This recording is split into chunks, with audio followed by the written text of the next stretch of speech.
عقیدہ رسالت معتبر نہیں تو نہ عقیدہ توحید معتبر ہے، نہ عقیدہ آخرت معتبر ہے، کچھ شے پر ایمان لانا معتبر نہیں اگر رسالت پر عقیدہ معتبر نہیں۔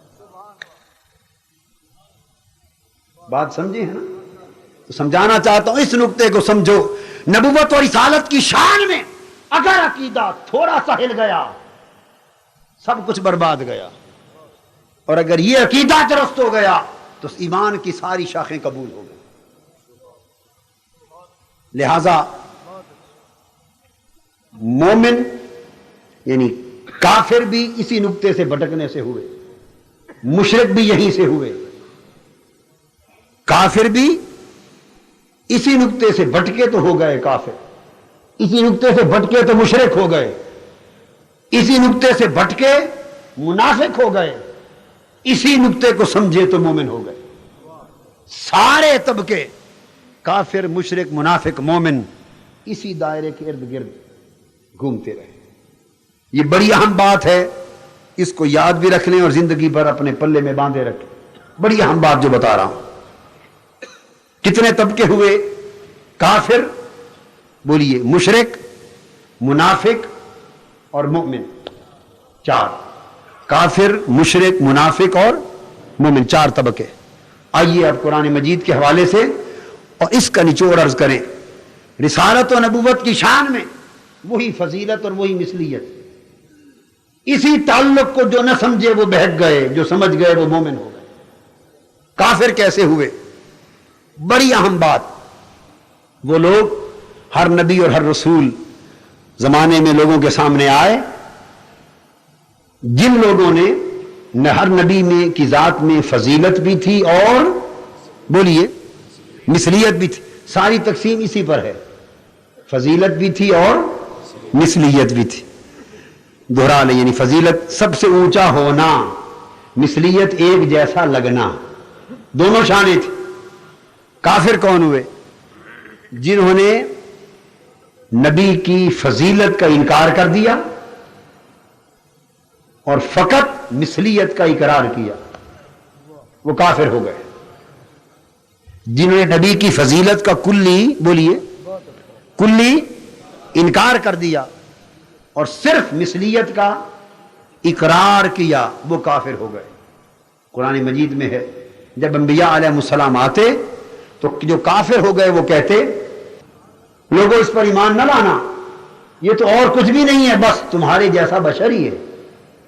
وہ جو فضیلتیں نظر آتی تھی، نبی کے معجزے، نبی کے کمالات، نبی کے تصرفات، نبی کی نشانیاں، عظمتیں، فضیلتیں، رفعتیں، ان کو دیکھتے نہ انکار کر دیتے، اور وہ جو مثلیت نظر آتی تھی انسانی زندگی کے گوشے، فقط ان کو دیکھتے، تو جب صرف مثلیت کا اقرار کرتے اور فضیلت کا کلی انکار کرتے، وہ کافر ہو گئے۔ ما نراکا الا بشرا مثلنا، نبی سے کہتے ہم آپ کو تو سوائے اپنی جیسے بشر کے اور کچھ دیکھتے ہی نہیں، آپ کیا ہیں، ہمارے جیسے بشر ہی تو ہیں۔ سو جنہوں نے فضیلت کا انکار کیا اور فقط مثلیت کا اقرار کیا، کافر ہو گئے۔ اس کے بعد دوسرا ٹولہ مشرک ہو گیا۔ مشرک وہ ہوئے جنہوں نے اس کے برعکس صرف فضیلت کا اقرار کیا اور مثلیت کا کلی انکار کر دیا۔ جنہوں نے صرف فضیلت کا اقرار کیا اور مثلیت کا بالکل انکار کر دیا، وہ مشرک ہو گئے۔ عیسیٰ علیہ السلام کو دیکھا کہ پھونک مارتے ہیں مردے زندہ ہو جاتے، پھونک مارتے ہیں ہاتھ سے بنائے ہوئے مٹی کے پرندے اڑنے لگ جاتے، مادر ذات کوڑی اور نابینے پر ہاتھ پھیرتے ہیں، شفا یاب ہو جاتے ہیں، گھر کیا کھائے ہو، کیا رکھائے ہو بتا دیتے ہیں، غیب کی خبریں۔ یہ سارے ابواب فضیلت کے تھے، بڑی توجہ سے سمجھیں اس بات کو۔ انہوں نے فقط فضیلت پہ نگاہ کی اور جو مثلیت کے پہلو، انسانی بشری زندگی کے جو پہلو تھے، ان کو بالکل نہ دیکھا، تو کہنے لگے کہ خدا کا بیٹا ہے، کوئی کہنے لگے خدا ہے۔ جنہوں نے مثلیت کا انکار کر دیا، فقط فضیلت کا اقرار کیا، وہ کوئی خدا بنا بیٹھا نبی کو، حضرت عزیر کو کوئی خدا کا بیٹا بنا بیٹھا، کوئی خدا کا شریک بنا بیٹھا، وہ مشرک ہو گئے۔ صرف مثلیت کا اقرار کرنے والے اور فضیلت کا انکار کرنے والے کافر ہو گئے. اس کے برعکس صرف فضیلت کا انکار کرنے والے اور مثلیت کا انکار کرنے والے اور فضیلت کا اقرار کرنے والے وہ مشرک ہو گئے. بس یہ بات سے نشین فرما لیں، یہ دو طبقوں کا دور گزر گیا.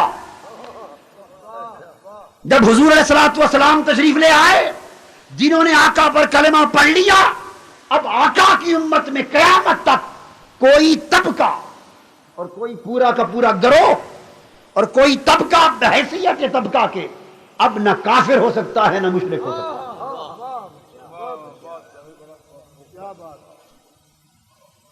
کوئی طبقہ انفرادی فعل کا ہر کوئی ذمہ دار ہے. انفرادی طور پر اگر کسی نے کفر بکا، ضروریات دین کا انکار کیا، گستاخی کی، وہ کافر ہوا. ہر شخص اپنے انفرادی فعل کا ذمہ دار ہے اپنے عقیدے کا. مگر جیسے کافر تھے ما نراک الا بشرا مثلنا، نہ وہ رہے، اور وقالت اليہود عزیر ابن اللہ، نہ وہ رہے. کافر اور مشرک کے دور گزر گئے. اب انفرادی طور پر لوگ ہیں، مگر جب آقا کی امت بن گئی، اب حضور کی امت میں کوئی طبقہ نہ کافر ہوگا نہ حضور کی امت میں کوئی طبقہ مشرک ہوگا. حتیٰ کہ آقا دو جہاں صلی اللہ علیہ وآلہ وسلم نے امت کو خوشخبری سنا دی. صحیح بخاری میں ہے، فرمایا لوگو میں دنیا سے جا رہا ہوں اور تمہیں بتا رہا ہوں کہ جانے کے بعد مجھے تمہارے بارے میں مشرک ہو جانے کا کوئی خوف نہیں. اب میری امت مشرک نہیں ہوگی، شرک میں مبتلا نہیں ہوگی، بلکہ دنیا میں مبتلا ہو جائے گی. دنیا میں امت مبتلا ہو گئی، دنیا میں مبتلا ہو گئی. شرک کے بارے میں آقا نے بے خوفی کا اظہار فرمایا. آقا مطمئن ہو کہ مجھے کوئی خوف نہیں امت کے مشرک ہونے کا. رسول اطمینان کا اظہار فرمائے. اور آج کا کوئی مبلغ آقا کی امت کے طبقے کو مشرک کہے، اس نے رسول کے اعلان کا انکار کر دیا.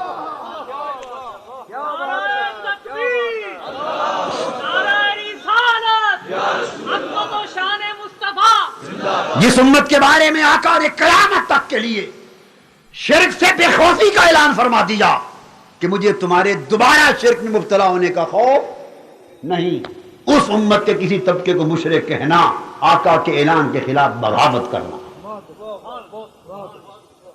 اب کفر و شرک کا دور گزر گیا. امت میں بتا رہا ہوں، امت میں اب امت میں کون ہے؟ امت میں یا مومن ہیں یا منافق ہیں.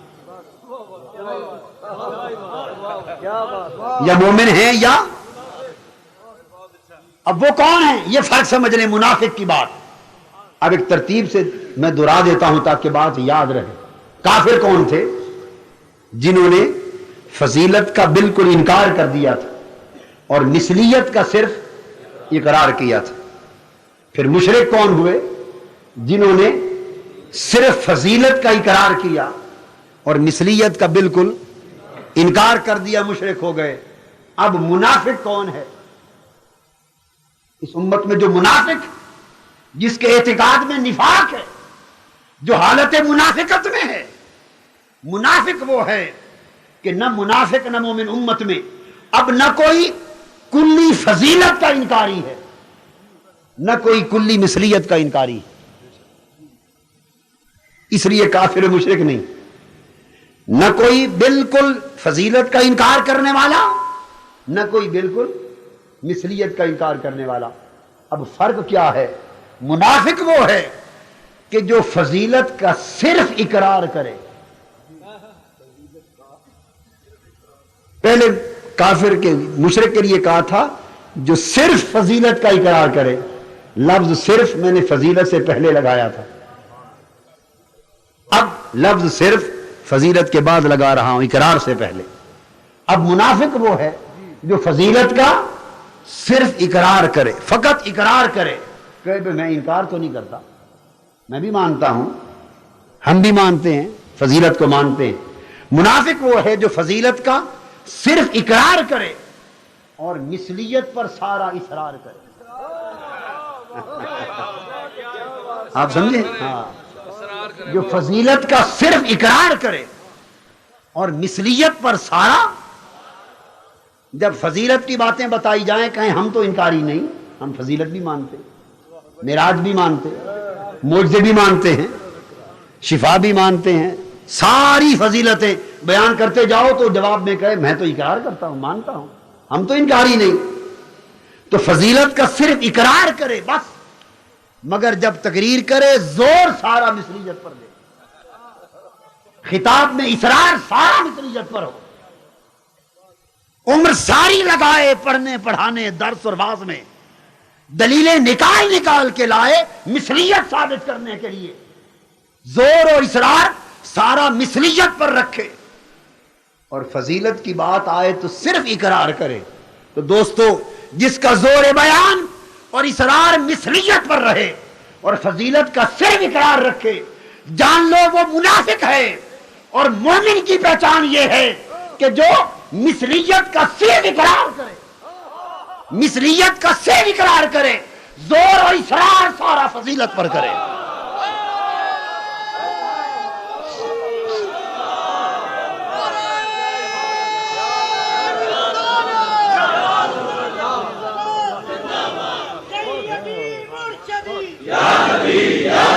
مومن وہ ہے، مومن وہ ہے کہ جو مثلیت کا صرف عقیدہ رکھے، اور جب آپ اس سے کہیں کیا مثلیت کی شان نہیں مانتے، وہ کہے نہیں مانتا ہوں، میرا ایمان. جب قرآن مجید میں آ گیا قل انما انا بشر مثلکم، کون مسلمان انکار کر سکتا؟ مثلیت کا فقط اقرار کرے. بولیے مثلیت کا فقط، اور بس جب اقرار کر لیا نفی، شرک کی نفی ہو گئی، اس سے زائد ضرورت نہیں ہے. جب مثلیت کا اقرار کر لیا شرک کا رد ہو گیا، شرک کا رد ہو گیا، توحید میں داخل ہو گیا، آگے کی ضرورت ہی نہیں. مثلیت کا اقرار فقط اس لیے تھا کہ شرک نہ ہو. عزیر کو خدا کا بیٹا بنا بیٹھے علیہ السلام، حضرت عیسیٰ علیہ السلام کو خدا یا خدا کا بیٹا بنا بیٹھے مثلیت کا انکار کر کے. تو مثلیت کا فقط اقرار کرے، مانے، تاکہ آقا کو مخلوق مانے، آقا کو رسول مانے، اللہ کا برگزیدہ بندہ اور محبوب مانے، نہ خدا مانے، نہ خدا کا بیٹا مانے، نہ خدا کا جز مانے، نہ خدائی میں شریک مانے. جب مثلیت کا اقرار ہو گیا شرک رد ہو گیا، اور باقاعدہ ساری زندگی سارا زور اور اصرار فضیلت کے بیان پر لگاتا ہے. جب بیان کرے فضیلت بیان کرے، جب زور لگائے فضیلتیں بیان کرے، جب خطاب کرے فضیلت کو موضوع بنائے. تو دوستو، ایمان کی پہچان یہ ہے کہ ساری زندگی اس کا موضوع، اس کا اصرار مصطفیٰ کی فضیلت رہے، اور مثلیت کا فقط اقرار داخل رہے. بس جو شخص عمر بھر سارا اصرار فضیلت پہ کرتا رہے اور اقرار مثلیت کا رکھے، اس کی پہچان ایمان کی، اسے مومن جانو. بولیے اسے مومن جانو. قرآن مجید نے حضور علیہ السلام کی شان اقدس کے حوالے سے دیکھیے، دو رنگ دکھائے ہیں اللہ پاک نے. مثلیت میں تواضع ہوتی، بیان مثلیت میں بولیے کیا ہوتا ہے؟ تواضع. اور بیان فضیلت میں بلندی ہوتی. یہ مثلیت کے بیان امت کو سیرت عطا کرنے کے لیے، امت کو اسوہ پاک دینے کے لیے، معیار اخلاق دینے کے لیے، شرک سے نکالنے اور اسوہ اور سیرت اور نمونہ زندگی عطا کرنے. اس لیے ایک نقطہ یاد رکھنے، علمی نقطہ ہے، مثلیت کا جتنا بیان ہے قرآن اٹھا کے دیکھنے الحمد سے والناس تک، وہ آقا کی طرف سے ہوا ہے، آقا کی طرف سے ہوا ہے. خدا کی طرف سے مثلیت کا بیان کہیں نہیں ہوا. فضیلت کے سارے بیان قرآن نے خدا نے کیے، مثلیت کا اظہار ہر جگہ حضور نے خود کیا. مثلیت کے بیان سے آقا مقام عبودیت پر کھڑے نظر آتے ہیں، اور فضیلت کے بیان سے شان محبوبیت پہ کھڑے نظر آتے ہیں. اللہ نے حضور کو عبد بنایا اور اپنا محبوب بھی بنایا. عبدیت کا تقاضا تھا کہ جب خدا کے حضور کھڑے ہوں اور بندگی کے مقام پر ہوں اور مثلیت کی شان سے بولیں اور امت کو اسوہ اور سیرت تجربہ عطا کرنا مقصود ہو اور مقام ابدیت پر کھڑے ہوں، تو تقاضا ابدیت کا یہ تھا کہ خدا کے حضور پیش ہوں تو یہی کہیں ما ادری ما یفعل بی ولا بکم، ڈرتے ہوئے کہیں لوگوں مجھے پتہ نہیں میرے ساتھ کیا ہوگا اور تمہارے ساتھ کیا ہوگا۔ یہ تقاضا ابدیت محمدی تھا، امت کے لیے سبق تھا اسوا کا، جب ابدیت کے مقام پر کھڑے ہوں کہیں ما ادری، لوگوں مجھے معلوم نہیں کیا ہوگا میرے ساتھ، کیا ہوگا تمہارے ساتھ۔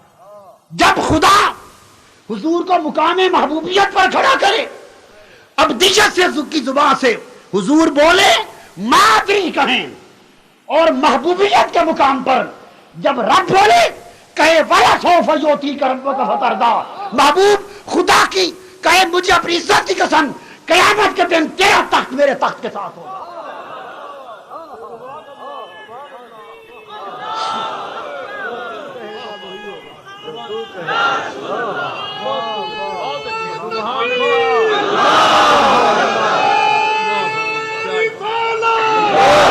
اب بولیے، آخرت کا بیان ہے، زبان ابدیت بولتی ہے، عرض کرتی ہے معلوم نہیں کیا ہوگا۔ زبان الوہیت بولتی ہے میں بتاتا ہوں قیامت کے دن تیری کرسی میری کرسی کے داہنے جانے کو، وَلَلْآخِرَةُ خَيْرٌ لَكَ مِنَ الْأُولَىٰ، تیری ہر بات کی گھڑی سب سے پہلی ہوگی، اور حبیب جس کی طرف تیرا اشارہ ہوتا جائے گا وہی بخشا جائے گا۔ جنت کا دروازہ اس وقت تک بند رہے گا جب تک تو چابی سے افتتاح نہیں فرمائے گا۔ اب سوال یہ ہے کہ اس کو مانیں گے یا اس بات کو مانیں گے؟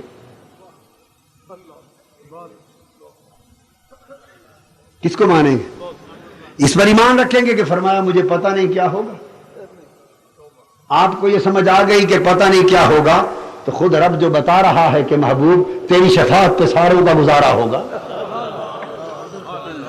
بخشش تیرے اشاروں پہ بٹے گی، تیری کرسی شفاعت کے مقام محمود پر ہوگی، اور کیا بتانا رہ گیا کہ کیا ہوگا؟ تو نکتہ کیا ہے میں یہ سمجھانا چاہتا ہوں، مقام ابدیت پر آقا بولے تو کہیں لو کنت عالم الغیب لاستکثرت من الخیر، اگر میں غیب جانتا تو مجھے کوئی نقصان نہ پہنچتا، کوئی نقصان نہ پہنچتا۔ آقا خود زبان ابدیت سے بولے، یوں فرمائے، رب محبوبیت کو آشکار کرنے کے لیے زبان الوہیت بولے تو کہے وما ہوا علی الغیب بدنین، یہ غیب بتانے میں بخل نہیں کرتا، جو چاہو مصطفیٰ بتاتا ہے۔ کون سی آیت کو نکال دو گے قرآن سے؟ اب میں سمجھا دیتا ہوں حل کیا ہے۔ حل کیا ہے؟ یہ جتنے کلام، یہ میں نے دو نمونے دیے ہیں، پورے قرآن کو اس نمونے پہ طے کر لیں۔ اب ہم حل کی طرف آتے ہیں۔ امت مفت میں جھگڑوں میں کھو گئی، فساد و خرابات میں کھو گئی، کوئی تعارض کوئی جھگڑا نہ تھا دین میں، ہم نے اپنی بدبختی سے جھگڑا بنا ڈالا۔ بات فقط اتنی تھی کہ آقا جب ابدیت کے مقام پر بولتے تو تقاضا ابدیت یہ تھا کہ حضور اپنی مثلیت کو اجاگر کرتے رہیں، مثلیت کو اجاگر کرتے رہیں، اور وہ کلام فرمائیں جو امت کو اپنے اخلاق کے لیے اسوہ بنے، سیرت بنے۔ آقا کلام کریں ابدیت کے مقام پر، اپنی نفی کریں، اور رب کریم زبان الوہیت جب بولے تو آپ کو مقام محبوبیت پہ کھڑا کر کے آپ کی فضیلت کو اجاگر کرے، لوگوں کو کہیں لوگوں سب کچھ یہی ہے۔ ابدیت کی زبان کھلے تو کہیں میں کچھ نہیں ہوں، مدینہ سے آواز اٹھے تو آواز سنائی دے لوگوں میں کچھ نہیں ہوں، عرش سے آواز آئے بتایا جائے لوگوں سب کچھ یہی، سب کچھ یہی۔ اب فرق کیا تھا؟ فرق یہ تھا کہ حضور نے ابدیت کے مقام پر جو کہا وہ اسوہ اور کردار بننے کے لیے کہا، عقیدہ رکھنے کے لیے نہیں کہا۔ وہ تواضع کا سبق تھا، انکساری کا سبق تھا، اور نفی کمال کی کر کے کمال کی انتہا تھی۔ کمال کی انتہا کمال کا اس بات نہیں، کمال کی نفی ہوتی۔ یاد رکھ رہے یہ بات، ہر ایک بات پہ کہتا تھا اکبر الہ آبادی کا شعر، ہر ایک بات پہ کہتا تھا من نمی دانم، ہر ایک بات پہ کہتا تھا من نمی دانم کہ میں نہیں جانتا۔ یہ بات سچ ہے کہ اکبر بہت ہی عالم تھا، ہر ایک بات پہ کہتا تھا من نمی دانم، یہ بات حق ہے کہ اکبر بہت ہی عالم تھا۔ جو کہتا ہے نا میں جانتا ہوں میں جانتا ہوں میں جانتا ہوں، اس کے کمال میں کمی ہوتی ہے، اور جو کہتا ہے مجھے معلوم نہیں، اس کا کمال کامل ہوتا ہے۔ آقا ابدیت کے مقام پر جب کلام فرماتے تو نفی کرتے، اور مقامی محبوبیت پر فائز کر کے جب خدا کی زبان کھلتی تو خدا پاک سارے کمالات کا اس بات کرتا۔ تو یاد رکھ لیں آقا نے جو کچھ فرمایا یہ تواضع اور مثلیت سکھانے کے لیے فرمایا، اور رب نے جو کچھ فرمایا وہ محبوب پر عقیدہ بنانے کے لیے فرمایا، عقیدہ بنانے کے لیے فرمایا۔ ہم نے کیا کر دیا؟ حضور جو اپنی شان ابدیت پر فرماتے رہے ہم نے اس سے عقیدہ بنانا شروع کر دیا، جو اپنی شان ابدیت میں فرماتے رہے ہم نے اس سے عقیدہ بنانا شروع کر دیا۔ جبکہ عقیدہ دیکھنا یہ تھا، یوں نہ دیکھو، دو زاویہ نگاہ ہے۔ ایک زاویہ یہ ہے کہ حضور خود کو اللہ کی بارگاہ میں کس طرح پیش کرتے ہیں، ابدیت کا زاویہ یہ ہے کہ حضور خود کو اللہ کی بارگاہ میں کس طرح پیش کرتے ہیں، اور فضیلت کا زاویہ محبوبیت کا یہ ہے کہ رب خود کو حبیب رب اپنے حبیب کو ہمارے سامنے کیسے پیش فرماتا، حضور خود کو کیسے پیش کرتے۔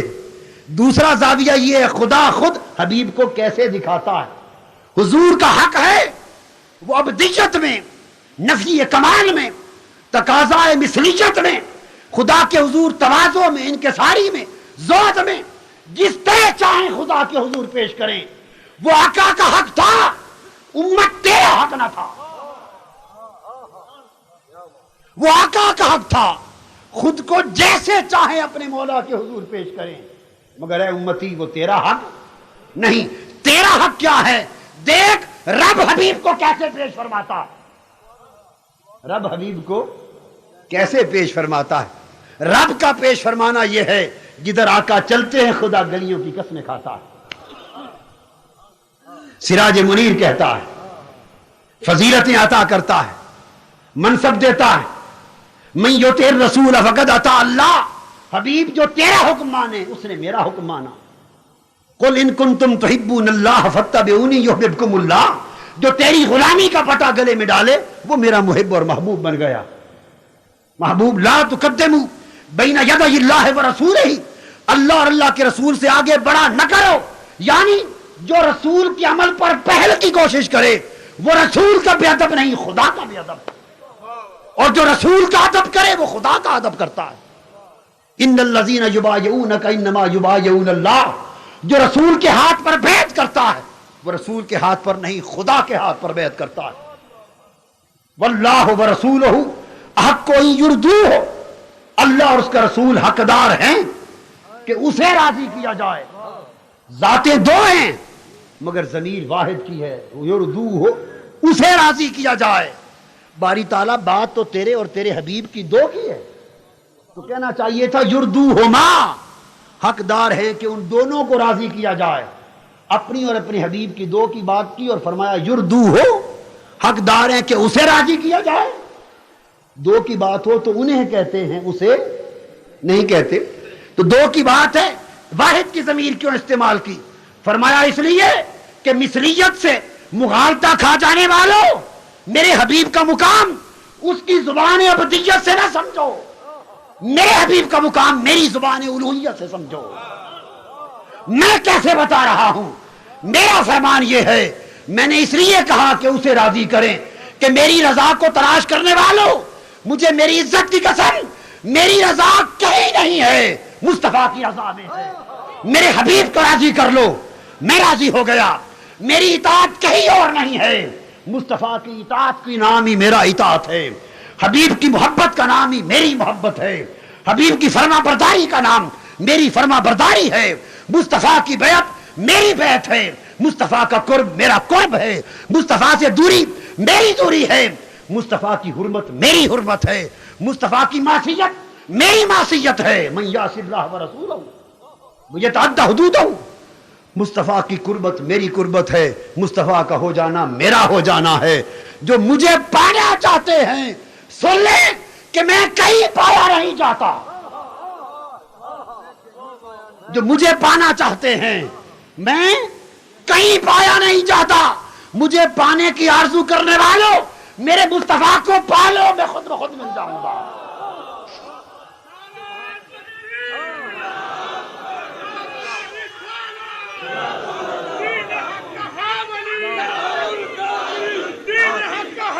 میرے حبیب کو پالو، حبیب کو پانا ہی میرا پانا ہے۔ وَلَوْ أَنَّهُمْ إِذ ظَلَمُوا أَنفُسَهُمْ جَاءُوكَ، وہ جو جانوں میں ظلم کر بیٹھے تھے حبیب میری بخشش کی آرزو مند ہوں تو تیری بارگاہ میں آ جاتے، اور اب بھی سن لیں کہ مجھے منانا چاہیں ظلم کرنے کے بعد تو جاؤ کا تیری بارگاہ میں آ جائیں، خواہ زیارتاً، خواہ اطاعتاً، خواہ اتباعاً، خواہ شفاعتاً، خواہ توسلاً، خواہ محبتاً، مگر مجھے بخشش میری بخشش چاہتے ہیں تو جاؤ کا ایک بار آئیں تیری بارگاہ، فاستغفر اللہ، اور تیرے در پہ آ کے مجھ سے معافی مانگیں، اور پھر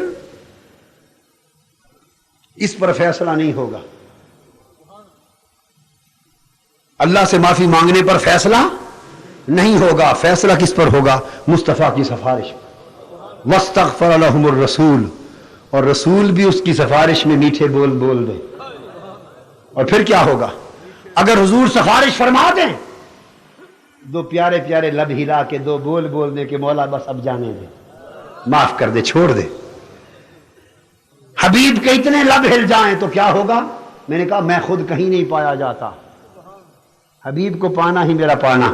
لوجد اللہ تواب الرحیم، لوجدو کا فاعل لفظ اللہ، توابن اس کا حال ہے، تواب الرحیمہ یہ اس کا حال واقع ہوا ایک ترکیب میں۔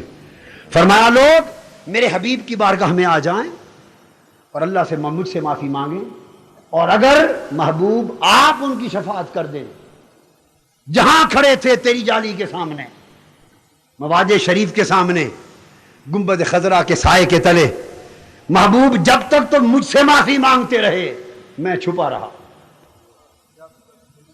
جب تک واستغفر اللہ تک رہے، مجھ سے معافی مانگتے رہے، مجھے نہ پا سکے۔